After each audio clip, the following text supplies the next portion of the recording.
हम लोग previous year का जो इम्पोर्टेंट थ्योरी था, प्रीवियस ईयर क्वेश्चन में जो पूछा गया है इम्पोर्टेंट थ्योरी, बार बार रिपीट होता है, उसी के बारे में हम लोग पढ़ रहे थे। तो इसका एक पार्ट हम लोग पढ़े थे आज, फिर इसके आगे का बात बताना था। तो सबसे पहले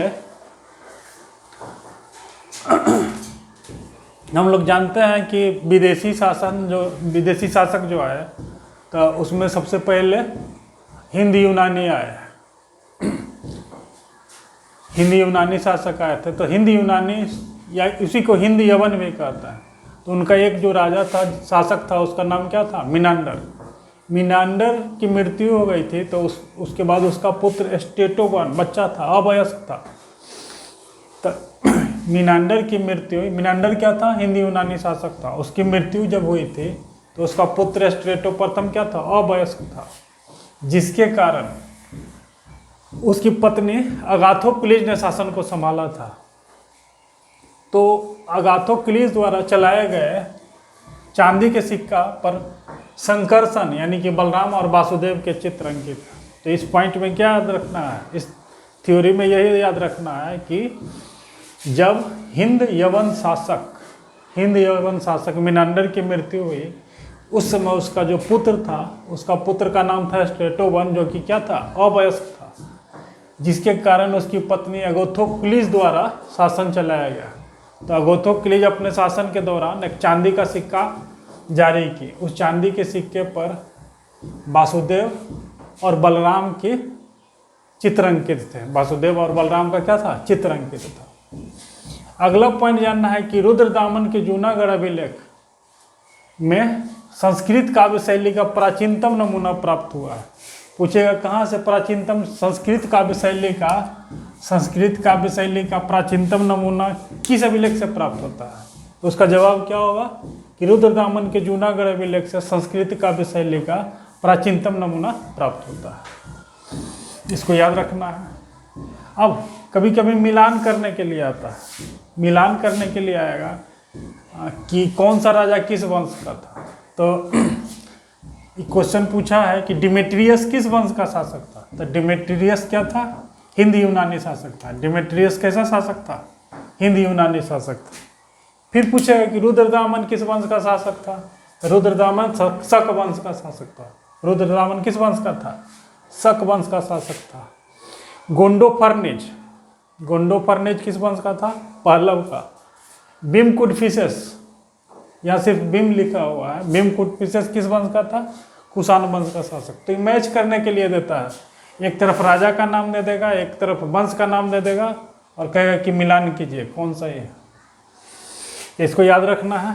फिर उत्तर पश्चिम का मतलब होगा कि ये हो गया नॉर्थ, ये हो गया साउथ, ये हो गया ईस्ट और ये हो गया वेस्ट।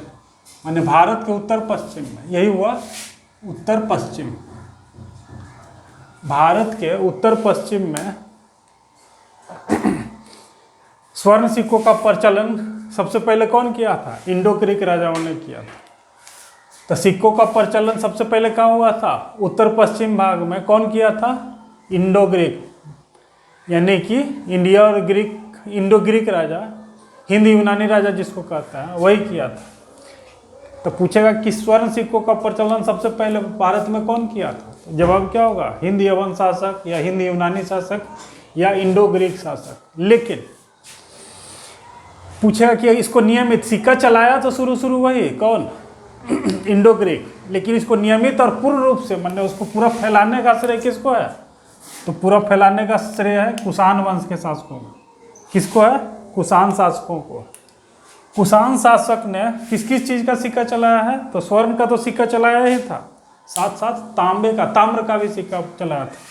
तो कुषाण शासक स्वर्ण एवं ताम्र दोनों प्रकार के सिक्कों को व्यापक पैमाने पर चलाया था। कुषाण शासक शुरू कौन किया? हिंद यूनानी, लेकिन व्यापक रूप में सोने का सिक्का या तांबे का सिक्का कौन चलाया था? तो उसका जवाब क्या होगा कि कुषाण शासक चलाया था। अब एक सिक्का था जिस पर बुद्ध का चित्र अंकित रहता था। एक सिक्का था जिस पर क्या था? बुद्ध का चित्र अंकित रहता था। पूछेगा ये सिक्का कौन चलाया था? तो बुद्ध का चित्र अंकित बुद्ध का चित्र जिस सिक्का पर अंकित रहता था उस सिक्का को कुषाण शासक चलाया था। वो कुषाण शासक का नाम क्या था? कनिष्क था। उसका नाम क्या था? कनिष्क। सर्वप्रथम सोने का सिक्का जारी करने का श्रेय किसको जाता है? भीमकर को जाता है। सबसे पहले सोने का सिक्का कौन जारी किया था? भीमकर जारी किया था। एक साम्राज्य है जिसको कहते हैं यौधेय साम्राज्य, इससे क्वेश्चन एक बार आया है। तो यौधेय साम्राज्य कहाँ का था? दक्षिण पूर्व पंजाब तथा राजस्थान के बीच था। इनके सिक्कों पर कार्तिकेय का अंकन मिला है। कार्तिकेय का अंकन मिला है। तो पूछेगा कार्तिकेय का अंकन किनके सिक्कों पर मिला है? तो उसका जवाब क्या होगा कि कार्तिकेय का अंकन यौधेय साम्राज्य के सिक्कों पर मिला है। और एक लास्ट क्वेश्चन जो है कि कनिष्क के सारनाथ बौद्ध प्रतिमा अभिलेख की तिथि क्या है? 81 ईस्वी पूर्व। कनिष्क का राज्यारोहण हुआ था 78 ईस्वी पूर्व। कनिष्क का राज्याभिषेक कब हुआ था? 78 ईस्वी पूर्व में हुआ था। उसी समय क्या चलाया गया था? शक संवत। उसके 3 साल के बाद, मैंने शुरू में ही जो अभिलेख था कहाँ था? मथुरा में था। शुरू में ये अभिलेख कहाँ था? मथुरा में था।